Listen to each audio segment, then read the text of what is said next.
हर्षित landmark, सपनों का घर जैसा आप चाहते हैं हम बनाते हैं। 1, 2 एवं 3 BHK ready position flat. Call 9827321321।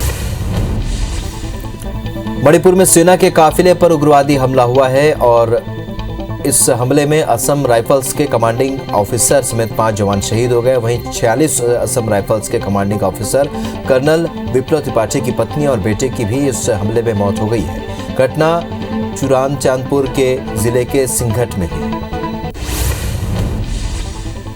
Assam Rifles के commanding officer colonel Tripathi Chhattisgarh के रायगढ़ जिले के रहने वाले थे।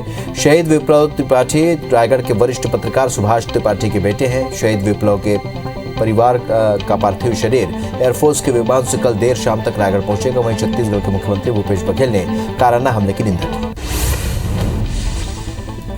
वहीं राजनाथ सिंह ने मणिपुर हमले की निंदा की है। राजनाथ सिंह ने इसे कायरतापूर्ण हमला बताते हुए कहा कि इसके दोषियों को जल्द ही न्याय के कटघरे में लाया जाएगा। वहीं प्रधानमंत्री नरेंद्र मोदी ने दुख जताया। इस हमले को लेकर सियासत भी शुरू हो गई है। मोदी सरकार को घेरते हुए राहुल गांधी ने ट्वीट किया है। उन्होंने लिखा है कि मणिपुर में सेना के काफिले पर हुए आतंकी हमले से एक बार फिर साबित होता है कि मोदी सरकार राष्ट्र की सुरक्षा करने में असमर्थ है। इसके साथ ही उन्होंने कहा कि शहीदों को मेरी श्रद्धांजलि और उनके परिवारजनों को शोक संवेदनाएं। देश आपके बलिदान को याद रखेगा। शानदार प्रदर्शन करने वाले भारतीय खिलाड़ियों को आज राष्ट्रीय खेल पुरस्कार से सम्मानित किया गया। राष्ट्रपति रामनाथ कोविंद ने राष्ट्रपति भवन में आयोजित कार्यक्रम में जेवलिन थ्रोअर नीरज चोपड़ा समेत 11 खिलाड़ियों को 2021 के मेजर ध्यानचंद खेल रत्न अवार्ड से सम्मानित किया। गृह मंत्री अमित शाह ने आजमगढ़ राज्य विश्वविद्यालय का शिलान्यास किया। वहीं उनके साथ मुख्यमंत्री योगी आदित्यनाथ भी मौजूद रहे। गृह मंत्री ने सभा को संबोधित करते हुए कांग्रेस पर निशाना साधा। उन्होंने कहा कि पवित्र भूमि को कुछ लोगों ने बदनाम किया है। आजमगढ़ को आतंक का अड्डा बना दिया, अब यहाँ कॉलेज बनेगी। केंद्रीय गृह मंत्री अमित शाह समाजवादी पार्टी के अध्यक्ष अखिलेश यादव के गढ़ में जमकर गरजे। उन्होंने कहा कि जिस आजमगढ़ को दुनिया भर में समाजवाद के शासनकाल में कट्टरवादी सोच और आतंकवाद के पनाहगार के रूप में जाना जाता था, उसी भूमि पर आज मां सरस्वती का धाम बनाने का काम हो रहा है। इससे पहले केंद्रीय गृह मंत्री अमित शाह और यूपी के सीएम योगी आदित्यनाथ ने अखिल भारतीय राजभाषा सम्मेलन का शुभारंभ किया। केंद्रीय गृह मंत्री अमित शाह ने हिंदी और हमारी स्थानीय भाषाओं के बीच में कोई अंतर्विरोध नहीं है। हिंदी सभी स्थानीय भाषाओं की सखी है, ये दोनों पूरक हैं। लखनऊ में रक्षा मंत्री राजनाथ सिंह ने कहा कि भारत की सुरक्षा जरूरतें भारत के लोगों के द्वारा ही पूरी की जा रही हैं। ये हम सबके लिए गौरव की बात है। इसके पहले भारत की सुरक्षा का काम होता था लेकिन सुरक्षा संबंधी जरूरतें 7 समुद्र पार दूसरे देशों से पूरी होती हैं। पीएम नरेंद्र मोदी ने सीनेटर जॉन कॉर्निन के नेतृत्व में अमेरिकी कांग्रेस के प्रतिनिधिमंडल से मुलाकात की। इस दौरान पीएम ने भारत अमेरिका व्यापक वैश्विक रणनीतिक साझेदारी को गहरा करने में अमेरिकी कांग्रेस के निरंतर समर्थन और रचनात्मक भूमिका की सराहना की। निजी डेटा सुरक्षा विधेयक संसद की शीतकालीन सत्र के पहले हफ्ते में पेश किया जा सकता है। फिलहाल ये विधेयक संसद की एक समिति के पास है। बीजेपी सांसद पीपी चौधरी की अध्यक्षता में संसद की संयुक्त समिति ने विधेयक की रिपोर्ट पर चर्चा के लिए शुक्रवार को ये बैठक की, लेकिन इसमें रिपोर्ट को स्वीकार नहीं किया जा सका क्योंकि प्रस्तावित विधेयक में कुछ और संशोधनों का सुझाव दिया गया।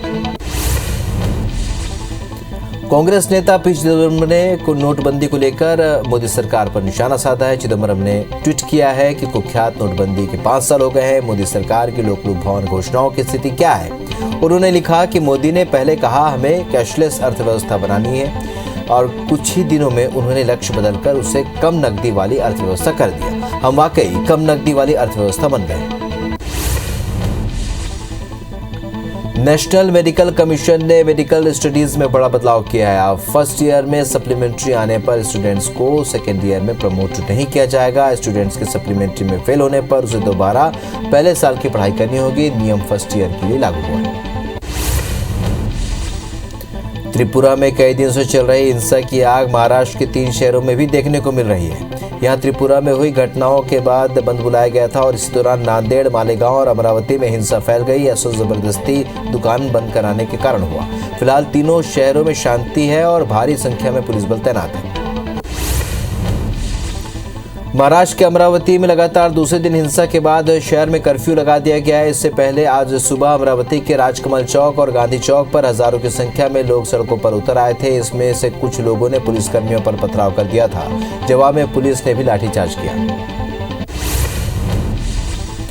कांग्रेस नेता सलमान खुर्शीद की किताब को लेकर पूरे देश में बवाल मचा हुआ है। अब इसे लेकर हिंदू सेना ने कोर्ट का रुख किया है। हिंदू सेना ने कोर्ट से किताब के प्रकाशन, प्रसार और बिक्री पर रोक लगाने की मांग की है। हिंदू सेना का आरोप है कि किताब हिंदुओं की भावनाओं को ठेस पहुंचाती है।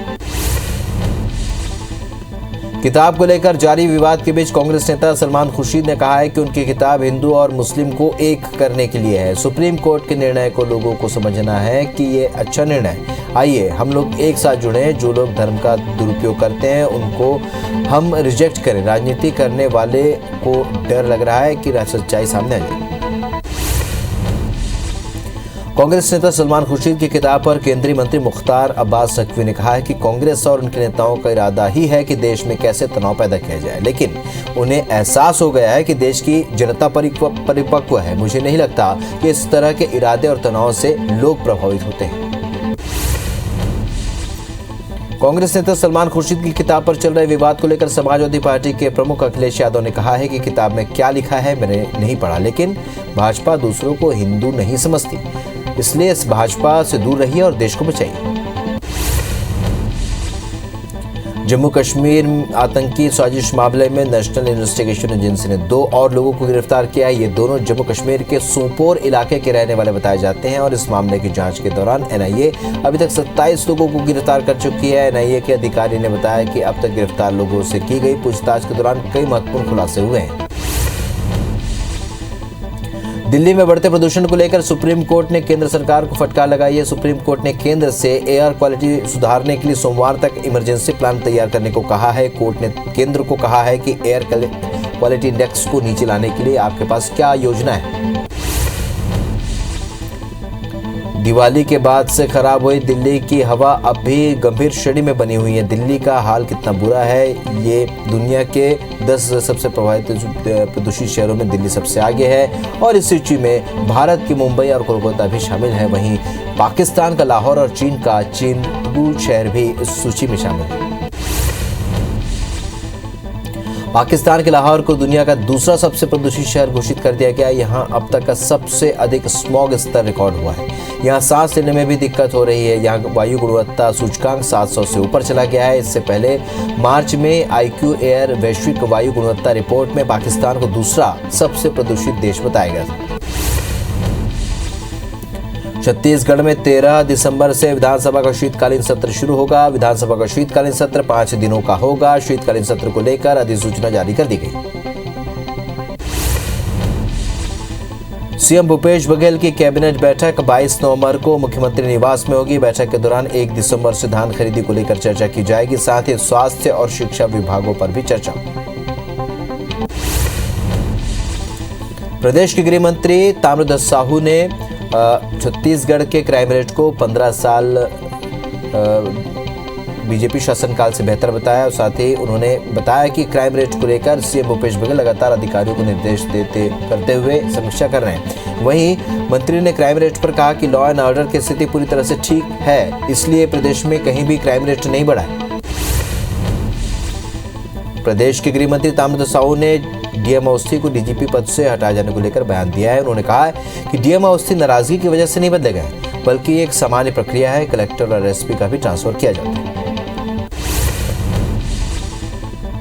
भोपाल के हबीबगंज स्टेशन का नाम बदलने की मंजूरी केंद्र सरकार ने दे दी है। देर रात नाम पर मुहर लगने के बाद हबीबगंज स्टेशन अब रानी कमलापति स्टेशन के नाम से जाना जाएगा।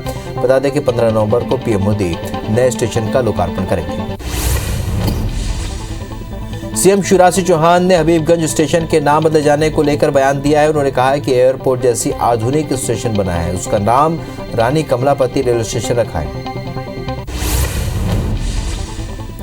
भोपाल में मुख्यमंत्री शिवराज सिंह चौहान ने बिरसा मुंडा के जीवन पर बनी फीचर फिल्म का लोकार्पण किया। सीएम शिवराज ने उल गुलान एक क्रांति के डिजिटल संस्करण का लोकार्पण किया। दुर्ग से कांग्रेस के विधायक अरुण वोरा दिल्ली दौरे पर हैं। दिल्ली में विधायक अरुण वोरा ने राष्ट्रीय कांग्रेस अध्यक्ष सोनिया गांधी और प्रियंका गांधी से मुलाकात की। विधायक अरुण वोरा ने छत्तीसगढ़ के राजनीतिक हालात पर चर्चा की। मध्य प्रदेश में 15 नवंबर से आंगनबाड़ी केंद्र फिर से शुरू हो जाएंगे। ये आंगनबाड़ी की थीम पर केंद्रों की शुरुआत होगी, जिसमें बीमार और 65 साल से ज़्यादा उम्र के लोगों को प्रवेश नहीं मिलेगा। महिला एवं बाल विकास विभाग ने इसे लेकर निर्देश जारी कर दिए हैं। बता दें कि आंगनबाड़ियाँ कोरोना के चलते काफ़ी समय से बंद थी। केंद्र सरकार ने स्वास्थ्य क्षेत्र में अनुदान राशि जारी कर दी है। बता दें कि देश के 19 राज्यों के शहरी ग्रामीण क्षेत्रों को अनुदान राशि दी गई है, जिसमें छत्तीसगढ़ को 338 करोड़ रुपए का अनुदान जारी किया गया। जांजगीर चांपा के नवागढ़ क्षेत्र में सरकारी जमीन पर बेजा कब्जा कर बनाए गए घरों पर प्रशासन का बुलडोजर चला। इस दौरान ग्रामीणों ने काफी हंगामा किया और जुमाजटकी भी हुई। हालांकि बाद में प्रशासन ने घरों पर जमींदोज कर दिया और इस दौरान प्रशासनिक अधिकारियों समेत पुलिस बल मौजूद रहा। बिलाईगढ़ के धारासिव में पुलिस ने दुष्कर्म के पीड़िता के देवर को गिरफ्तार किया है और महिला ने थाने में जान से मारने की धमकी देकर दुष्कर्म करने का मामला दर्ज कराया था। फिलहाल पुलिस आगे की कार्रवाई करेगी। ग्वालियर में नया बाजार स्थित एक कपड़ा दुकान में अचानक आग लग गई। आग लगने से दुकान में रखे सामान जलकर खाक हो गए। आग इतनी भयानक थी कि उसकी लपटें शहर से बाहर तक दिखाई दे रही थी। कई घंटों की मशक्कत के बाद दमकल की 10 गाड़ियों की मदद से आग पर काबू पाया गया। बिरसा मुंडा की जयंती को बीजेपी इस साल जनजातीय गौरव दिवस के रूप में मनाएगी, जिसके तहत देश के अलग अलग हिस्सों में कार्यक्रम का आयोजन किया जाएगा। आदिवासी बाहुल्य संभाग बस्तर में भी बीजेपी बड़े पैमाने पर कार्यक्रम आयोजित करेगी, जिसमें कई बड़े नेता और कार्यकर्ता शामिल होंगे। ग्वालियर में डेंगू के मामले कम होने का नाम नहीं ले रहे, जिस जिले में 24 घंटे के भीतर डेंगू के 38 नए मरीजों की पुष्टि हुई है, जिनमें से 22 बच्चे हैं। नए मरीज मिलने के बाद जिले में मरीजों की संख्या 2060 हो चुकी है। वहीं जिले में डेंगू से अब तक 6 लोगों की मौत हुई है।